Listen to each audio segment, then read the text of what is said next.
산업혁명을 만들어낸 기반은 대한민국에서 한 거예요. 네? 산업혁명이 이루어질 수 있는 가장 계기는 대한민국에서 갔다고. 에이, 그럼 너무 멀리 가신 것 같아. 진짜로요? 진짜. 전 세계에서 네. 산업혁명의 계기가 됐던 것은 문자입니다. 책을 성경을 읽을 수 있는 계기가 금속활자. 금속활자거든요. 근데 금속활자가 먼저 우리나라. 발명한 나라가 대한민국이에요. 팔만대장경. 팔만대장경, 목활자. 그런 얘기 하지 마세요. 아니, 거기에도 이제 영향이 조금 끼쳤다 이거죠, 이제. 금속활자 하다가. 그 직지실제 요절이라는 것이 프랑스에서 아, 그거, 발견됐는데 집지, 그거. 예, 집지. 그런 것들이 다 구텐베르크보다 앞서요. 맞아요. 네. 앞서는데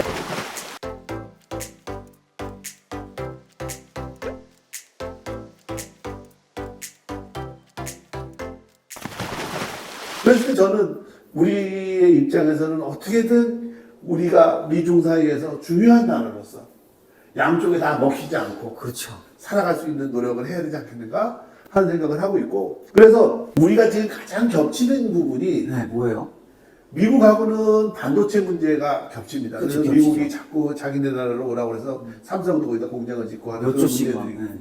우리의 기술을 가장 필요한 데가 중국이에요. 그렇죠. 그래서 중국 공장들은 어떻게 그걸 해결해서 우리의 반도체 기술의 독자성과 혁신성을 계속 유지해 나가느냐가 굉장히 중요하고, 많이 알려지지 않은 한 가지가 있다고 그러면 뭐가요? 있을까요? 2차 전지 배터리 문제인데, 2차 전지 배터리나 전기차는 지금 중국이 가장 앞서 있다고들 많이 해요. 시장이 거기가 제일 크니까 전기차가 가장 많이 보급되어 있는 나라가 중국이고, 거의 대부분이 자기 중국제로 움직여 나가고 있고, 근데 중국 회사들이 맨 처음에 한국 기술 발전사가 만든 회사들이에요. 그렇죠. 현대차 뭐.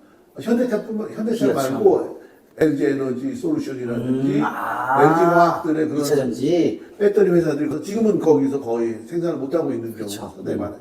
왜 배터리가 중요하냐면 제가 얘기한 지식혁명 시대에서 가장 중요한 동력원이 배터리거든요. 배터리가 중요한데, 배터리를 만들고 있는 전 세계 그 어느 정도 규모의 경제를 가지고 있는 나라는 한국, 중국 두 나라밖에 없어요. 맞아요. 일본의 파나소닉은 아직은 그 있긴 한데 좀 쇠약해져 가고 있는 상황이고, 미국, 중국을 견제할 수 있는 유일한 나라가 한국이고, 기술력도 상당히 어느 정도 돼 있어요. 그래서 기술력은 한 2년 정도의 격차가 있다고 합니다. 근데 이 사람들은 물량으로 지금 하고 있고. 그렇죠. 상황이 있기 때문에 한국이 미중 경쟁 속에서 살아남을 수 있는 유일한 길은 반도체와 배터리라는 이 두 가지, 2차 전지 두 가지를 얼만큼 잘 살려내느냐가 굉장히 중요하다는 겁니다. 맞아요. 국민들이 이걸 잘 몰라요. 반도체가 중요하다는 얘기는 많이 알고 있는데 2차 전지의 중요성과 이것이 갖는 의미. 지식혁명 시대는 배터리가 없으면 모든 게 올스탑입니다. 그러니까 스마트폰을 여러분들이 못 쓰듯이 배터리 없으면 못 쓰잖아요. 휴머노이드 로봇이 이제 나와서 테슬라가 그런 걸 했어요. 휴머노이드 로봇에 배터리 들어가 있어요. 그렇죠. 두세 시간 뺏기 못해요. 그거 배터리 충전하고 장시간 쓸 수 있지 않으면 로봇 아무 소용 없습니다. 그렇죠. 충전하라고 바쁘면 그 누가 갖다 써요. 그러니까 그 배터리 기술을 어떻게 더 빨리 만들어내느냐. 근데 지금 현재까지 우리가 앞서 있으니까 그 가능성은 우리가 가지고 있겠죠? 우리가 가지고 있는 특장점을 잘 살려야 되는데, 그러려면 우리가 생태계가 남아 있어야 되거든요. 근데 지금 아까 말씀하셨던 알리테모까지 또 다시 연결됩니다. 같은 그런 어떤 회사에 의해 가지고 우리의 생산 생태계가 일정 부분 무너진다면 엄청난 타격을 받을 수가 있는 거예요. 그래서 그 단순하게 그 소비자 효용 측면에서는 저렴한 게 좋을 수도 있지만, 이것을 어떻게 긍정적으로 활용해야 될지, 그렇다고 소비자한테 못 쓰게 할 수는 없는 거니까. 아니, 그럼요. 그래서 그런 부분들이 참 정책 담당자들이 고민하고 해야 될 것 같은데. 넷플릭스에 대해서 또 새로운 또 해석을 하십니다. 또 얘기 좀 해주시죠. 넷플릭스. 뭐가 문제일까요? 넷플릭스만의 문제는 아닐 거예요. 유튜브가 됐든 뭐가 됐든. 글로벌하게 그 여러 가지 서비스를 공급하고 있는 그런 측면에서 문제가 되는데, 개별 국가들이 규제를 못 한다는 거예요. 그 안에 있는 내용들까지 다 규제를 못 하죠. 여러분들 넷플릭스의 한국 드라마인데 1시간 방송할 때 20분을 담배 피우고 있는 그런 프로그램이 있었어요. 계속 담배를, 여자 주인공이 계속 담배를 물고 있는 그 연속극이 있더라고. 그래서 저게 한국 법에 따르면 금연 정책에 의해 가지고 담배 흡연 장면이 방송에 못 나오는데 아, 맞아요. 넷플릭스라는 플랫폼에서는 방송이 되고 있거든요. 중파에서는 담배 못 피게 돼 있잖아요. 못 핀다고요. 아, 그러네. 이 얘기를 다시 얘기하면 뭐냐면 음란물 우리나라에서는 키스 이상의 장면이 거의 안 나오거든요. 그쵸. 뭐 등어리 정도만 나올 뿐이지. 근데 아까 보여주신 화면 보면은 거의 그냥 거의 나체와 그러니까. 관련된 그런 장면들이 나온단 말이에요. 이것은 그 미국 기준, 미국에서는 그런 거 장면이 나올 수도 있을 테니까 유럽이나 저는 한국식 같아요. 저는 그런 장면 나오면 안 봅니다. 저는 그런 장면 싫어해요. 그건 믿지 못하겠고 어쨌든 아니, 싫어해요, 진짜로. 그래서 그런 윤리 기준이나 어떤 그 법적 기준 자체가 각 개별 국가의 기준이 아닌 글로벌화된 시장 논리에서 움직여 나갈 가능성이 크지 않느냐. 이것은 뭐 윤리 기준 자체가 나라마다 틀린 거잖아요. 네, 어느 네. 나라에서는 성적인 개방이 더 많은 나라에서는 나체 해수욕장들이 있듯이. 그러니까요. 그러니까 그런 나라에서는 빨리 벗은 모습이 전혀 문제가 될 게 없단 말이에요. 그러니까요. 그러니까 우리나라에서는 그렇게 나오면 어떻게 돼요? 아, 이거 엄청나게 싫어하죠. 저도 정말 싫어합니다, 그런 장면. 싫어하는 게 아니라 바라는데 안 나오는 거죠. 그런 윤리 기준이나 그런 것들이 개별 국가들의 역할에서 굉장히 한계가 생기게 된다는 그런 측면이 있어요. 그래서 앞으로 네. 이런 그 세계가 거의 하나의 몸체로 움직여 나갈 가능성이 크고 대한민국만은 유일하게 1500년을 단일국 민족 국가로서 지탱해온 몇 안 되는 나라 중에 하나예요. 그렇죠. 막 500년씩 가고 막. 그래서 그 1500년을 지속했던 이 대한민국이라는 나라는 다른 우리가 백이민족, 동일 의식을 갖고 있는데 그 이외의 나라들은 근대국가라는 개념을 가지고 있는 나라들은 유럽, 나머지 아프리카나 이런 대부분의 많은 나라들은 식민 지배에서 그렇죠. 하면서 획일화된 국가들을 몇백 만들어냈단 년밖에 안 말이에요. 그래서 이 국가 개념은 어떤 면에서 보면 근대 유럽의 산물이고 지식혁명 시대에도 존속 가능할 것인가? 앞으로. 그런 부분에 대해서 그리고 그 존속 가능하다면 그 형태는 어떤 형태를 이루게 될 것인가? EU 같은 경우는 유럽의 어떤 공동체화가 되고 있어요. 국가 주권이 어느 정도는 유럽연합이라는 하나의 곳을 올려줍니다. 그래서 그런 지역 공동체의 모습으로 가게 될지. 아니면? 그러면 미국 같은 경우에는 나프타라고 해가지고 캐나다, 미국, 멕시코의 세 나라가 같이 가는 그러한 모습들을 한국만 갈 데가 없어요. 한중일에 겹쳐 있어가지고. 그렇지. 그러니까 대한민국은 여러 가지 측면에서 독불장군이야. 그래서 여기도 아니고 저기도 아니고. 그래서 우리 나름대로 존속해서 살아나가야 되는 나라인데 그리고 또 그게 우리의 국민적 속성하고도 맞아. 더 필요할 수도 있어요. 네. 우리는 이 지식혁명 시대에 아직까지 우리가 계속 패스트 팔로우로 나가는 것에 익숙해져 있기 때문에 우리에 대해서 많이 생각을 못 하는데 이제부터는 우리가 선도에 나가는 국가로 가고 있는 것을 국민들이 많이 몰라요. 전 세계에서 선박 중에 쉐빙선이라는 걸 만들어서 공급할 수 있는 유일한 나라. 우리나라가요? 네. 세빙선을? 네. 그러면 그게 북극해를 뚫고 들어가서 만들기 때문에 러시아가 우리나라를 많이 못 보고 우리나라한테 지금도 가끔씩 유화적 대수를 취할 수밖에 없는. 우크라이나 전쟁을 우리가 우크라이나를 지지한다고 그래도 러시아가 우리한테 함부로 대하지 못하는 가장 중요한 이유가 거기에 있고 수입 안 한다고 뻥은 치지만 결국은 다 제3국을 통해서도 수입해 가야 되는 그런 어떤 상황이 벌어진다.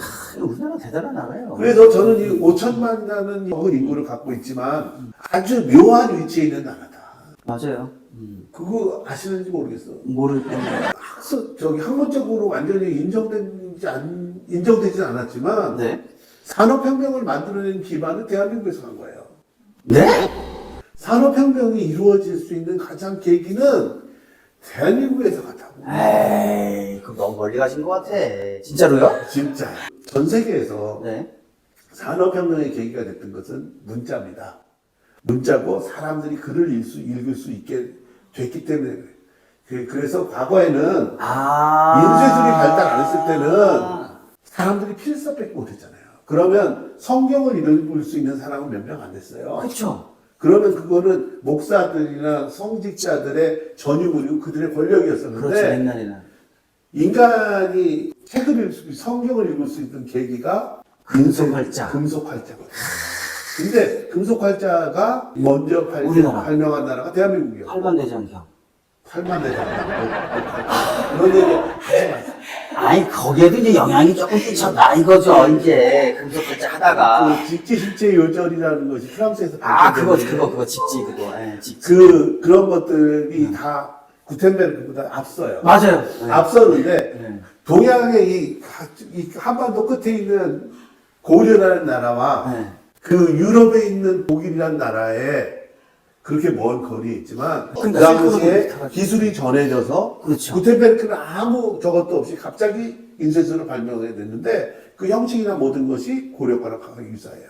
고려의 인쇄술이 그 서양 산업혁명의 기반이 됐고 그 인쇄술 그것 때문에 산업혁명이 발전하게 된 계기가 됐거든요. 금속활자라는 것을 전 세계에서 가장 먼저 만들었던 나라고 우리가 선도국가에 있다는 거예요. 임진왜란이라는 전쟁을 네. 도자기 전쟁이라는 얘기를 하는 사람들. 그렇죠. 옛날에는 그런 거 있었죠. 그 도자기 전쟁이라는 얘기는 우리나라의 도자기를 만드는 만드는 사람들을 일본이 데려다가 한 건데 그 당시 임진왜란이 일어났던 16세기 후반 전 세계에서 도자기를 구울 수 있는 나라는 딱 두 나라. 한국하고 중국하고 중국. 중국하고. 한국 중국. 한국의 도자기의 그 모습이나 그런 것들이 뭐 참 빛깔이나 아름답고 뭐. 그래서 그 도자기를 유럽에다 일본 사람들이 팔아서 돈을 많이 버는 거거든요.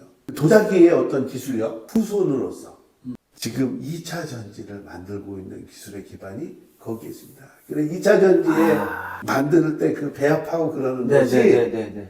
그렇게 오묘하다는 거예요. 시계 따라올 수 없다는 거잖아요. 네. 그래서 그런 부분에서 한국의 손기술이 네. 굉장히 작동을 하고 있다. 제가 2차 전지를 만드는 걸 보지 않아서 그런데 배터리 아저씨가 하는 얘기를 듣고 아 그럴 수도 있겠구나 하는 얘기를 하는 건데 우리가 항상 뒤쫓아만 가는 나라가 아니었고 선도했던 부분이 상당히 많다. 우리가 일본한테 나라를 뺏기면서 우리들을 너무 낮게 봐. 그런 나라 아닙니다. 그렇게 그렇죠. 미약한 나라 아니고요. 그렇죠. 진짜 국민들 살만한 나라였고 일본하고는 비교가 안 되는 나라였어요. 지금 어디서부터 얘기하는지 여기까지 넘어왔는지 잘 모르겠는데 챗GPT에서 이런 거. 챗GPT에서 넷플릭스에서 온 거죠. 넷플릭스 영미 중심의 문화의 세계화에서 우리가 어떻게 살아남을 수 있을 것인가 그게 결국 K-팝 뭐 등등의 그런 것들이 넷플릭스를 통해서 한류가 돌고 있잖아요. 돌려서 생각해 보면 한국 문화가 전 세계에 퍼질 수 있다는 거거든요. 근데 이제 더 중요한 부분은 우리의 문화를 너무 의도적으로 만들다 보면 이게 한계의 부닥치날이 있을 거예요. 저는 그러지 않았으면 좋겠어요. 그래서 억지로 돈 벌기 위해서 지금 너무 한국 드라마가 너무 다작을 이루고 있어요.